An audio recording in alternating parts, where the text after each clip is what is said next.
ዛሬ ምሽት የሁሉም ሰው አይን በቡዳፔስት ፑሽካሽ አሬና ላይ ይሆናል። ነገር ግን የፍጻሜ ተፎካካሪዎቹ የሚመጡባቸው ቦታዎች አስደሳች ሁኔታዎች አሉ። በሚያስደንቅ ሁኔታ ይህ በፈረንሳይና በእንግሊዝ ክለቦች መካከል የመጀመሪያው ትልቅ የአውሮፓ ፍጻሜ ጨዋታ ነው። እንዲሁም ትላልቅ የእግር ኳስ ክለቦች በትልልቅ ከተሞች መጫወት እንደሌለባቸው ለማስታወስ ያህል ከሁለቱ የሀገራቸው ዋና ከተሞች የተውጣጡ ክለቦች እርስ በርስ የሚፋለሙበት አራተኛው የፍጻሜ ጨዋታ ብቻ ነው። ይህ የሆነው በ1971 አያክስ ፓናትናይኮስን በገጠመበት ወቅት ነው። በእንግሊዝና በፈረንሳይ የሚገኙት ምርጥ ቡድኖች ዛሬ በሚካሄደው የቻምፒየንስ ሊግ የፍጻሜ ጨዋታ ላይ ሲገናኙ ለሁለቱም ክለቦች አድካሚ የውድድር ዘመን ነገር ግን አስደሳች ፍጻሜ ይሆናል። የሰሜን ለንደኑ ክለብ አርሰናል እስከ ኤፕሪል መጀመሪያ ድረስ ለአራቱ ዋንጫዎች ሲፋለም ቆይቷል። በስተመጨረሻም ግን የፕሪሚየር ሊጉን ዋንጫ አሳክቶ አሁን ደግሞ ቻምፒየንስ ሊጉን ለመጀመሪያ ጊዜ ለማሸነፍ የፍልሚያው ጨዋታ ዛሬ ምሽት ይጠበቃል። የቻምፒየንስ ሊግ አሸናፊዎቹ ፓሪስ ሴን ጀርሜንና የቻምፒየንስ ሊግ ተፎካካሪዎቹ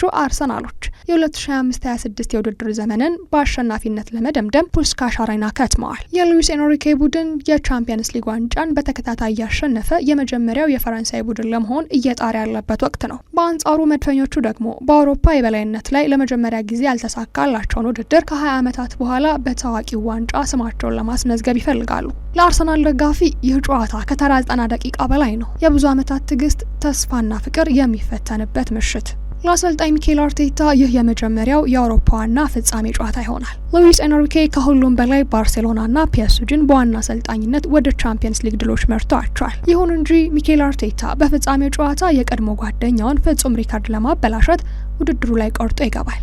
ሉዊስ ኤንሪኬ በቻምፒየንስ ሊግ ልምዱ ስኬታማ በሆነበት ውድድር በታዋቂ ውድድር ከ50 በላይ ጨዋታ ያደረጉ አሰልጣኞችን ብንወስድ ከእርሱ የተሻለ የማሸነፍ መጠን ያለው ማንም የለም። 64 በመቶውን ኤንሪኬ አሸንፏል። የሚገርመው ነገር ግን ይህ በእንግሊዝና በፈረንሳይ ክለቦች መካከል የሚካሄደው የመጀመሪያው ዋና የአውሮፓ የፍጻሜ ውድድር ሲሆን ከሁለት የተለያዩ ዋና ከተሞች በተውጣጡ ቡድኖች መካከል አራተኛው የአውሮፓ ዋንጫ ወይም ቻምፒየንስ ሊግ ውድድር ይሆናል። ቀደም ሲል የነበሩት ሶስቱም የተከናወኑት በአውሮፓ ዋንጫ ዘመን ሲሆን ሪያል ማድሪድ በ1962 ከቤኔፊካ ጋር ተሸንፎ በ1966 ደግሞ ፓርቲዛን ቤልግሬድን አሸንፎ እንዲሁም አያክስ ደግሞ በ1971 ፓናትናይኮስን አሸንፎ ነበር።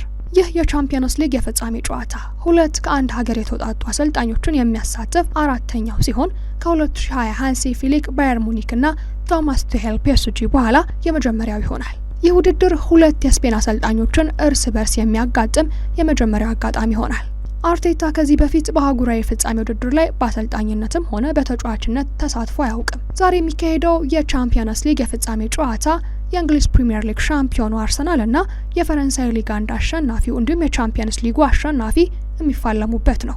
የዓመቱ ትልቁ ጨዋታ በጉጉት እየተጠበቀ የፍጻሜ ውድድር ቀን ላይ ደርሷል። አርሰናል በእንግሊዝ ውስጥ ካሉ ትላልቅ እንዲሁም ታሪካዊ ክለቦች መካከል አንዱ መሆኑ ቢታወቅም የአውሮፓ ዋንጫን ወይም ቻምፒየንስ ሊግን አላሸነፈም።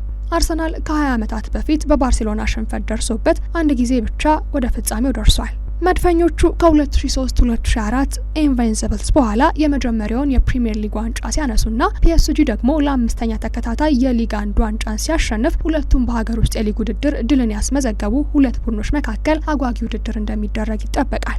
የሉዊስ ኤንሪኬ አስደናቂው ፒኤስጂ ቡድን በአውሮፓ ቻምፒየንስ ሊግ በተመሳሳይ ዋንጫ ያስመዘገበ የመጀመሪያው የፈረንሳይ ቡድን ለመሆን ያለመ ነው። ይህ በእንዲህ እንዳለ አርሰናል የመጀመሪያውና ያልተሳካውን አህጉራዊ ክብር ሙከራ ካደረገ ከ20 ዓመታት በኋላ በመጨረሻ የተመኘውን ዋንጫ ለማንሳት ቆርጦ የተነሳ ይመስላል። ፓሪስ ሴን ጀርሜንና አርሰናል በአውሮፓ ቻምፒየንስ ሊግ 7 ያህል ጊዜ ተገናኝተው እያንዳንዳቸው 2 ያህል ጊዜ ተሸናንፈው 3 ያህል ጊዜ ደግሞ በአቻ ውጤት ተለያይተዋል። መድፈኞቹ በዚህ የውድድር ዘመን ላይ ያልተሸነፈ ብቸኛው ቡድን ሆነው ቀጥለዋል።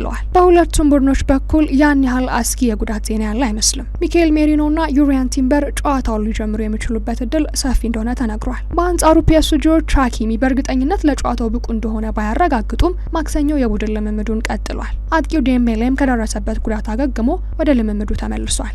አርሰናሎች ወደ ሜዳ ሲገቡ በአይናቸው ውስጥ የሚታየው ዋንጫ የማንሳት ረሃብ ነው። የሚኬል አርቴታ ልጆች ኳስን ብቻ አይጫወቱም። ከሻምፒዮንነት ወደ ሌላ ከፍ ወዳለ የአሸናፊነት ክብር ለመሸጋገር ልባቸው ከሌላ ጊዜ በተለየ ትርታ ይጨምራል። በክንፍ በኩል ቡካዮ ሳካ እንደ መብረቅ ሲፈነዳ፣ ማርቲን ኦዲጋርድ ደግሞ ከመሃል ሜዳው ጨዋታውን እንደ አርቲስት ይስላል። የደጋፊዎችም ድምጽ እንደ እሳት ይቀጣጠላል። ነገር ግን ፓሪስ ሴን ጀርሜን በፍጹም በፍርሃት የሚመጣ ቡድን አይደለም። የሉዊስ ኤንሪኬ ቡድን በአንድ ሽግግር ጨዋታ ሊቀይር ይችላል። ኦስማን ዴምቤሌ ኳስ ሲነካ ተከላካይ ክፍሉ ይሸበራል። ኪቪቻ ክቫራትስኬሊያ ደግሞ ክፍተቱን እንደ ሰይፍ ሰንጥቆ ይጠቀማል። ይህ የጨዋታው ቅድመ ግምት መላምት ነው። በርካቶች ይህንን ጨዋታ በጉጉት እየጠበቁት ይገኛሉ። ምሽት 1 ሰዓት የሚጀምረው ተጠባቂውን ጨዋታ በመሃል ዳኝነት ዳንኤል ሲበርት ይመሩታል። ለመጀመሪያ ጊዜ የቻምፒየንስ ሊጉን ጨዋታ የሚያስመለክተን ፑሽካሽ አሬና ዛሬስ አሸናፊው ማን እንደሆነ ይነግረን ይሆን? ፓሪስ ሴን ጀርሜን ድጋሚ ክብሩን ያስቀጥላል ወይስ ለመጀመሪያ ጊዜ የእንግሊዙ ክለብ አርሰናል ዋንጫውን ከፍ አድርጎ ይስማል?